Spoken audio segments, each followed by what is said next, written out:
8월 5일 목요일 오늘의 말씀 묵상은 이사야 57장 1절에서 5절 말씀입니다. 구약 성경 1037페이지에 있는 이사야 57장 1절에서 5절 말씀 봉독해 드리겠습니다. 의인이 죽을지라도 마음에 두는 자가 없고 진실한 이들이 거두어감을 당할지라도 깨닫는 자가 없도다. 의인들은 악한 자들 앞에서 불리어 가도다. 그들은 평안에 들어갔나니 바른 길로 가는 자들은 그들의 침상에서 편히 쉬리라. 무당의 자식, 간음자와 음녀의 자식들아, 너희는 가까이 오라. 너희가 누구를 희롱하느냐? 누구를 향하여 입을 크게 벌리며 혀를 내미느냐? 너희는 패역의 자식, 거짓의 후손이 아니냐? 너희가 상수리 나무 사이 모든 푸른 나무 아래에서 음욕을 피우며 골짜기 가운데 바위 틈에서 자녀를 도살하는도다. 아멘.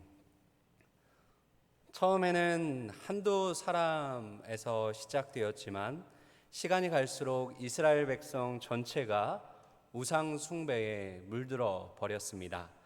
처음에는 우상 숭배가 낯선 것이었고 이질적인 것이었습니다. 그러나 이제 우상 숭배는 이스라엘 땅에서 보편화되었고 만연화되었습니다.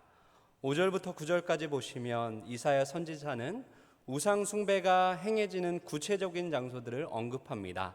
한마디로 요약하면 하나님께서 이스라엘 백성들에게 허락하신 그 땅, 가나안 땅 전체 어느 한 곳 예외 없이 모든 곳이 우상 숭배의 현장이 되었습니다. 마치 암덩어리가 온몸에 퍼져 있는 것과 같이 평지에서부터 시작해서 각종 나무 아래, 산 꼭대기, 골짜기, 문과 문설주, 침상에 이르기까지 모든 곳이 우상 숭배의 현장이 되었습니다. 그들은 매우 열정적으로 우상을 숭배하였습니다. 10절을 한번 보시겠습니까? 이사야 57장 10절에 내가 길이 멀어서 피곤할지라도 헛되다 말하지 아니함은 내 힘이 살아났으므로 쇠약하여지지 아니함이라. 여러분, 우상을 숭배하는 것은 결코 쉬운 일이 아닙니다. 우상을 숭배하는 일에는 많은 수고가 따릅니다. 우상을 만족시키기 위해서는 정성이 필요했고 희생이 필요했습니다. 그러나 그들은 우상을 숭배하는 것이 피곤한 일이고 힘든 일이고 정성과 희생이 필요한 일이었음에도 불구하고 이 일은 헛되지 아니하다라고 말합니다. 반드시 자신들이 원하는 것, 자신들의 소원이 이루어질 것이다 라고 믿으면서 아직 정성이 조금 부족하니 조금만 더 정성을 내면, 조금만 더 열정적으로 지극정성을 우상에게 보이면 우상이 반드시 복을 줄 것이다 라고 믿으면서 열정적으로 피곤함을 이겨가며 우상을 섬겼던 것이죠.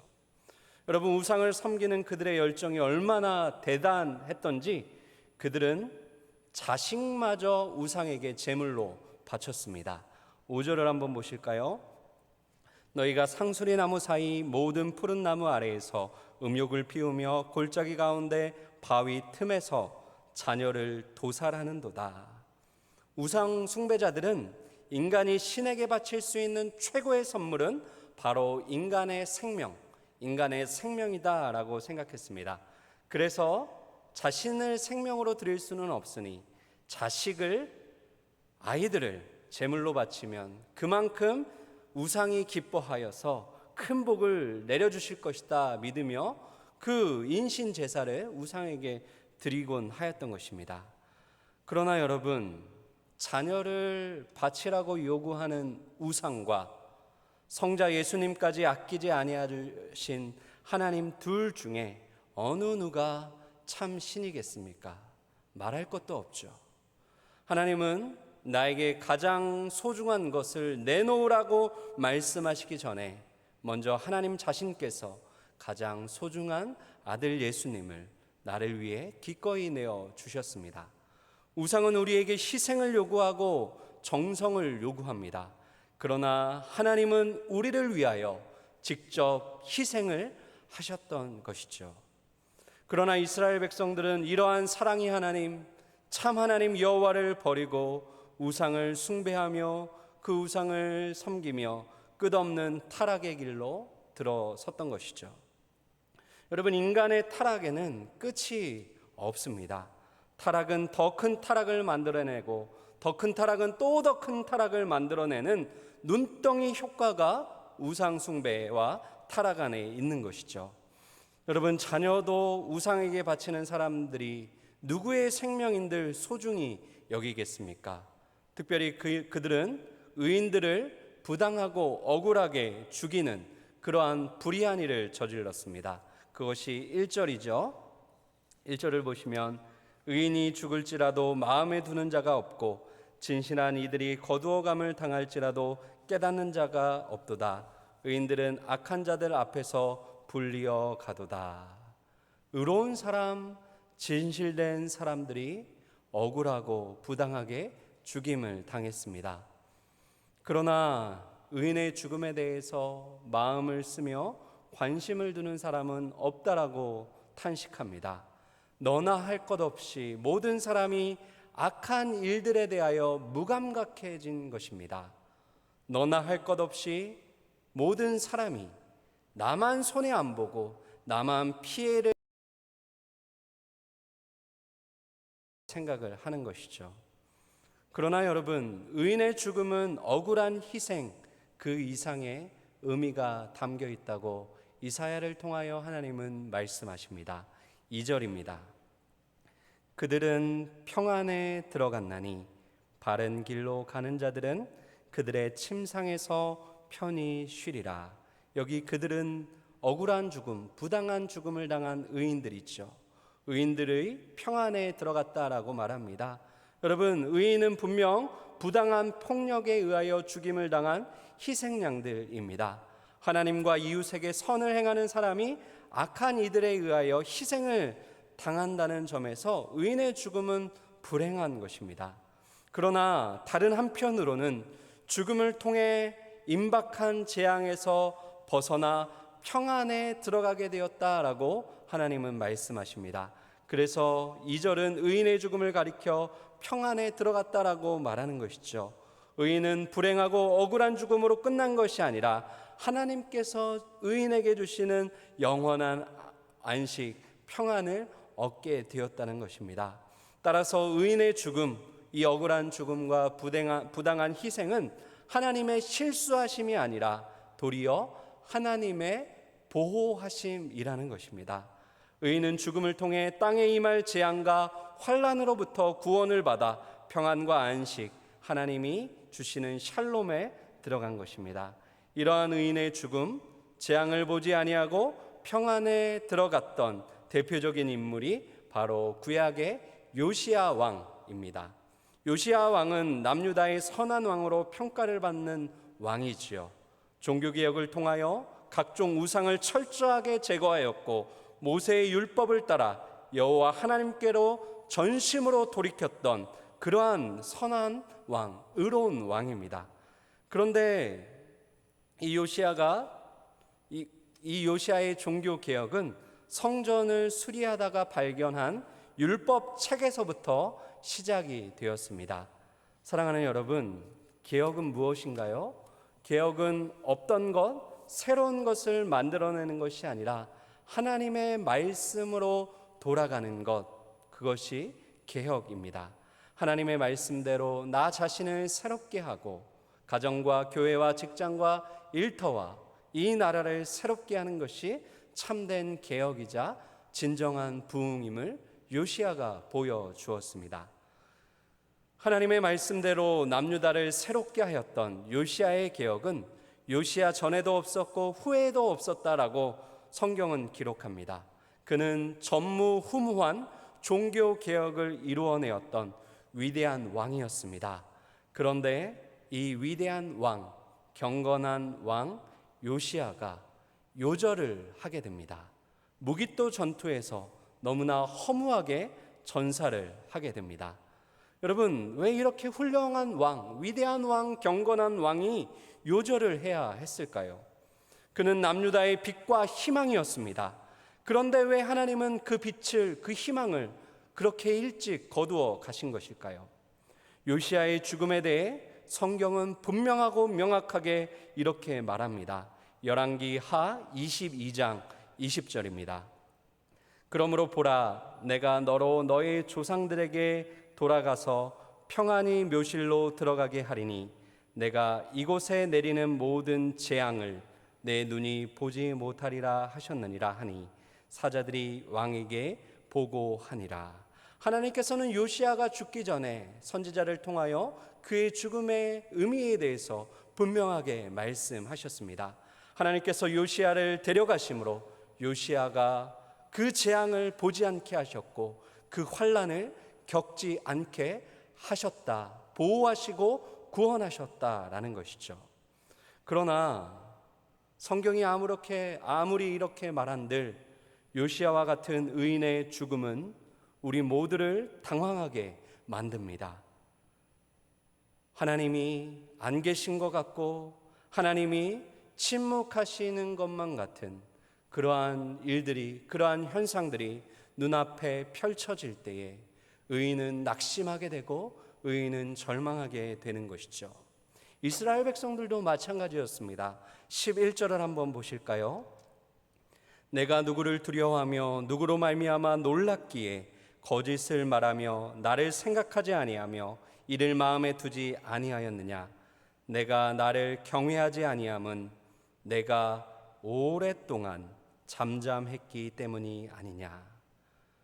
이스라엘은 오랫동안 잠잠하신 하나님, 침묵하시는 하나님의 의도를 이해하지 못했습니다. 하나님의 침묵하심은 이스라엘에게 주신 기회였습니다. 하나님께로 돌아올 기회, 회개할 기회, 변화의 기회였던 것이죠. 그러나 이스라엘은 하나님의 침묵을 무능력과 무관심으로 오해하며 눈에 보이는 우상을 쫓아갔던 것입니다. 요시야와 같은 의인을 가리켜 오늘 본문 2절은 바른 길로 가는 자들, 바른 길로 가는 자들이다라고 말합니다. 사랑하는 여러분, 하나님께서는 바른 길로 가는 자들에게 세상이 줄 수 없는 평안, 하늘로부터 주어지는 평강, 샬롬을 허락하여 주십니다. 좌로나 우로나 치우치지 아니하고 바른 길로 걸어가는 자들은 폭풍 중에도 하나님의 평강을 경험하게 됩니다. 지름길이나 곁길로 가지 아니하고 묵묵하게 주어진 바른 길로 걸어가는 자들이 모여있는 그 공동체에는 하나님이 주시는 평강이 임한다라는 것이죠. 그러므로 사랑하는 성도 여러분, 여러분들의 삶의 현장에 하나님이 침묵하실 때에도, 하나님이 무관심해 보이실 때에도, 오랫동안 하나님이 잠잠하실 때에도 바른 길로 걸어가시기를 바랍니다. 좌로나 우로나 치우치지 아니하고 요시야 왕처럼 말씀을 따라 한 걸음 한 걸음 앞으로 전진하는 저와 여러분들 되시기를 바랍니다. 바라기는 하나님의 샬롬, 하늘로부터 주어지는 그 평강이 좌로나 우로나 치우치지 아니하고 바른 길로 향하여 오늘도 걸어가는 저와 여러분들에게 임하는 그런 은혜가 있기를 주님의 이름으로 축원드립니다. 우리 말씀을 생각하면서 함께 찬양하고 기도하겠습니다. 찬송가 408장, 나 어느 곳에 있든지, 찬송가 408장입니다.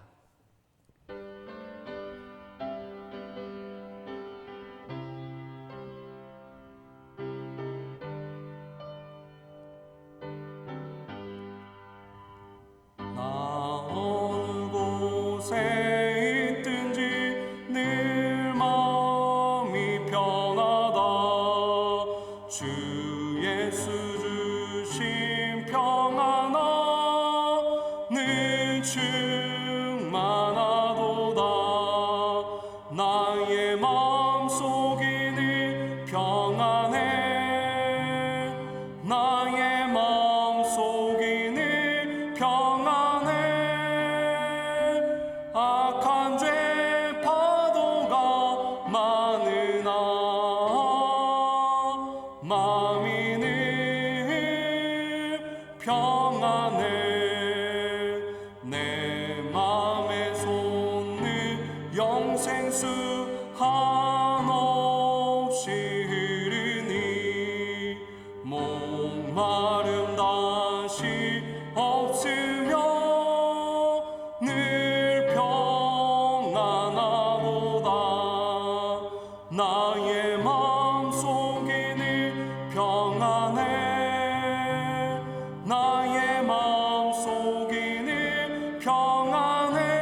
악한 죄 파도가 많으나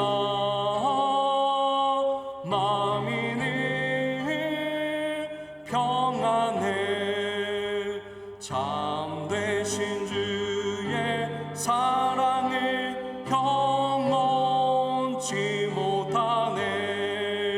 그 사랑 내 맘 여시고 소망을 주셨네. 나의 마음속이 늘 평안해. 나의 마음속이 늘 평안해. 악한 죄 파도가 많으나 마음이 늘 평안해. 주 예수 온갖 고난을 왜 몸소 당했나. 주 함께 고난 받으며 멸류관 얻겠네. 나의 마음속이 늘 평안해. 나의 마음속이 늘 평안해. 악한 죄 파도가 많으나 마음이 늘 평안해. 기도하겠습니다. 살아계신 하나님 아버지, 오늘도 좋은 날을 우리에게 주시고 하나님과 함께 새 아침을 시작하게 하시니 감사합니다.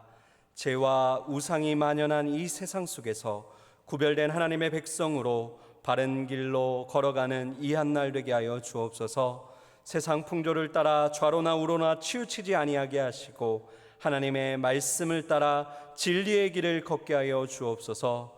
사랑하는 성도님들, 각 심령과 가정과 일터와 직장과 사랑하는 자녀들과 청년들 위해 하늘로부터 내려오는 평강이 임하게 하시고 평안이 없어 두려워하며 불안해하는 주변 이웃들에게 하나님의 평강을 전하는 샬롬의 사람들이 되게 하여 주옵소서.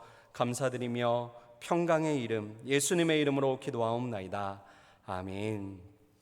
사랑하는 우리 성도님들, 오늘 한 날도 하늘로부터 임하는 그 평안함 가운데 승리하시는 복된 하루 되시기를 바랍니다.